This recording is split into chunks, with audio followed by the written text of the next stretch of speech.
So welcome once again to Inside Out, and today we've got Andy Mayer, who's the President and CEO of Mount Vernon Chamber of Commerce, and we're here to talk about the role of the Chamber economically, but also in the community at large. So Andy, welcome, thanks for joining us, taking time out, appreciate it. Thank you for having me, it's a pleasure to be here. So who should join the Chamber? Well, of course, you would expect me to say everyone that is in business, and I do in fact mean that.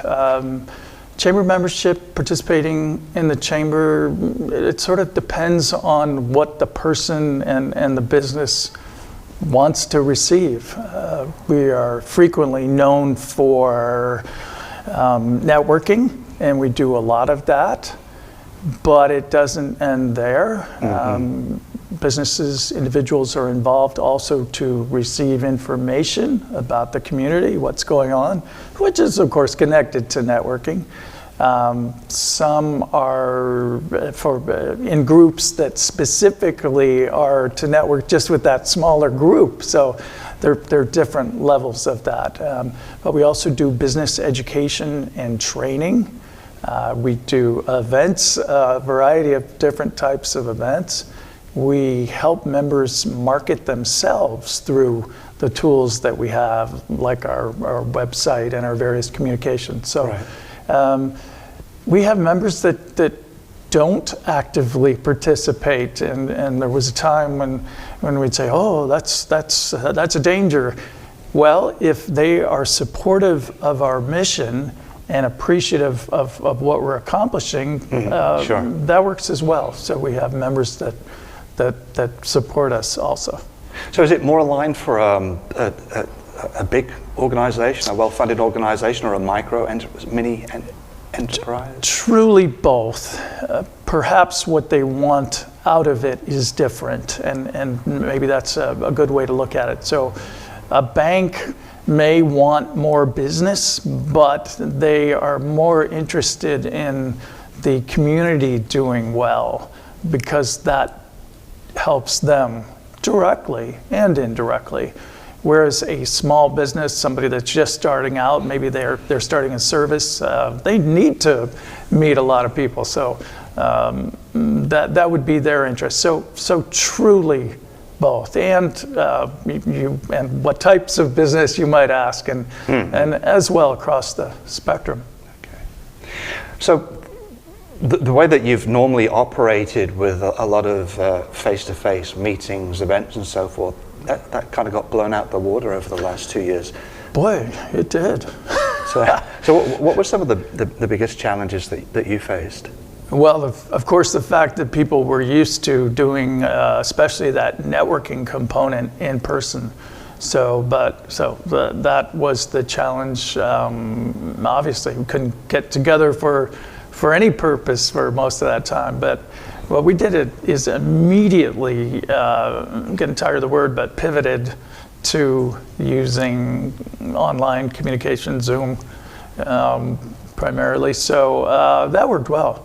And we did as much, actually we did more than we'd done before. So we weren't getting together in person, but we were getting together, and we focused on the needs of the members during that time. So, and the programming was geared towards that. So it has worked quite well. We've kept our membership engaged. And what was the burn rate on that?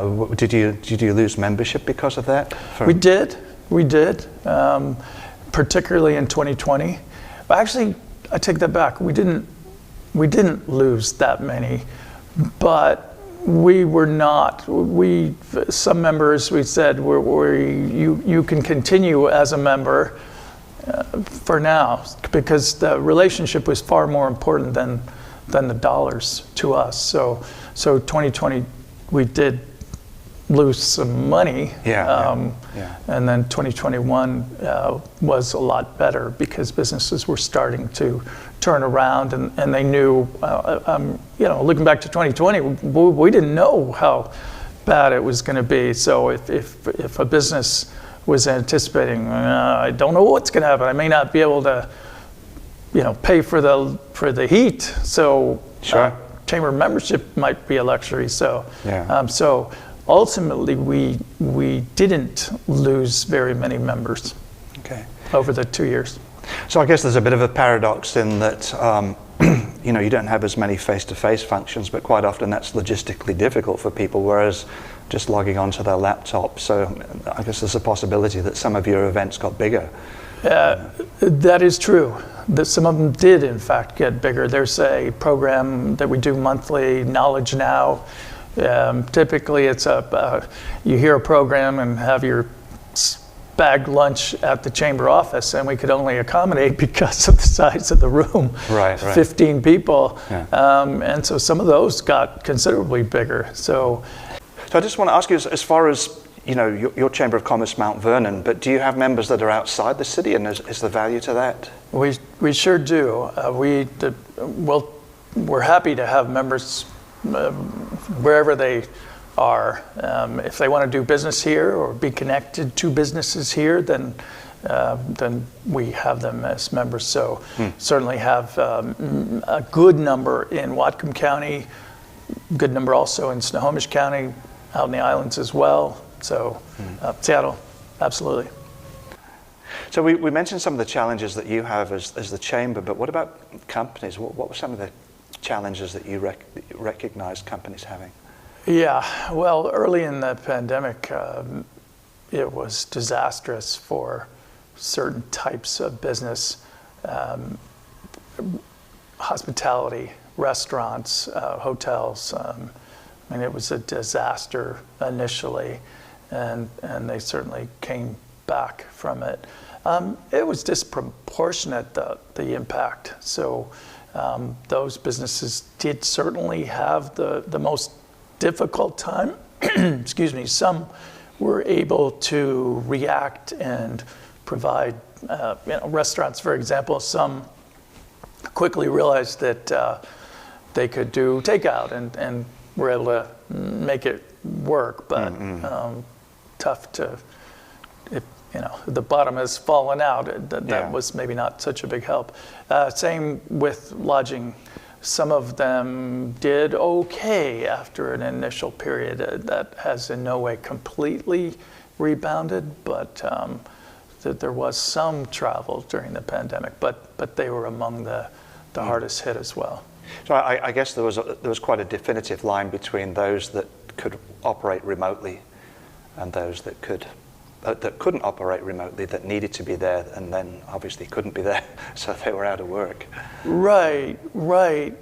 Except that a lot of services could operate remotely. Sure. So that worked, and some of them have even found, I mean, in the case of the chamber, our staff, we found that some things are fine to do from home if you have to concentrate on a task, for example.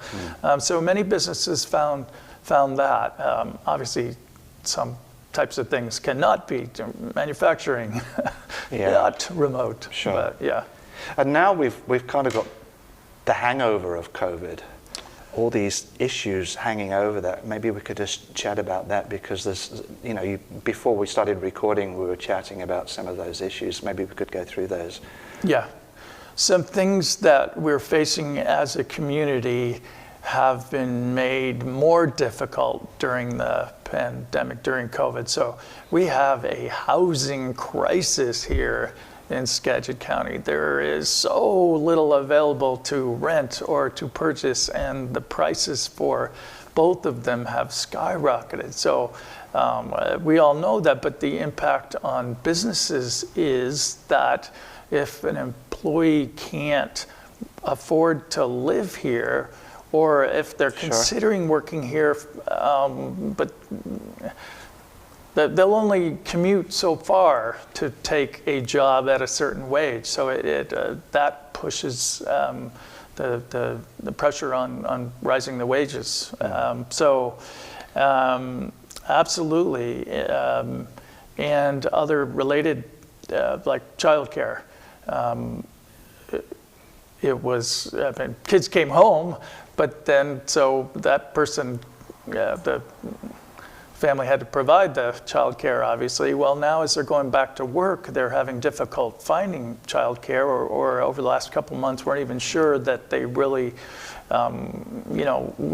kids might be coming home again. There was too much uncertainty. So I also knew as well. a single parent, a mother. She could only work 3 days a week because she could get help, family help.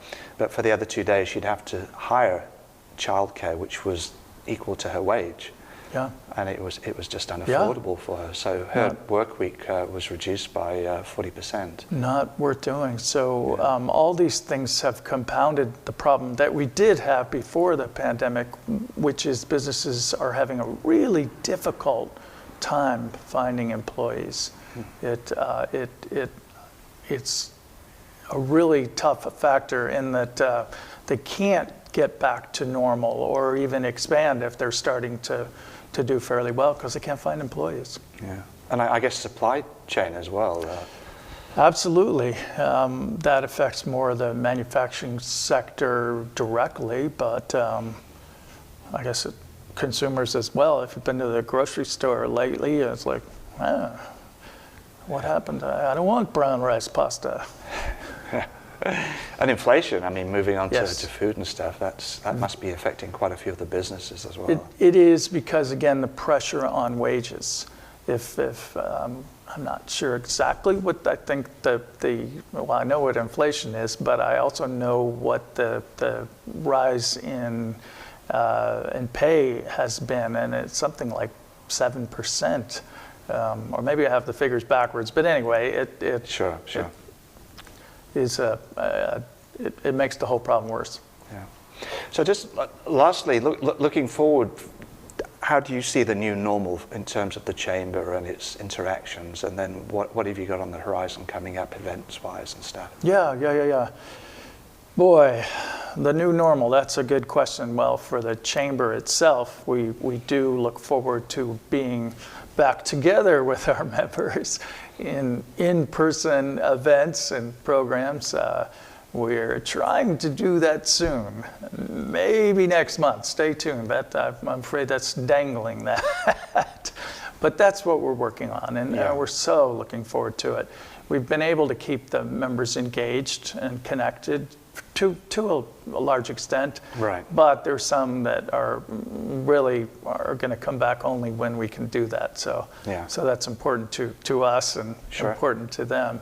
The new normal is these same issues that we have to work on, and that's why the Chamber Board mostly is focusing on talking about the things that we've talked about housing and the employment crisis and the related homelessness we didn't mention, but that's connected as well. So people probably don't think that's what the Chamber Board talks about, but that is, because those things are important to the community, and a healthy community is vital to for businesses to do well. Sure. And also I must just comment on the JEDI initiative that you guys were running, the Justice, Equity, Diversity and Inclusion. I think that was quite significant. Yes, thank you for mentioning that. We feel very good about offering that. We feel that it's an important, not topics, all things related, and it improves business to understand the value of it. So that has been an excellent series. Great. Lenny, thanks for joining us here. I appreciate it. And the details are up on the screen here, the website, for anyone that's interested in joining. But all the best, and enjoy the new normal. Thank you very much.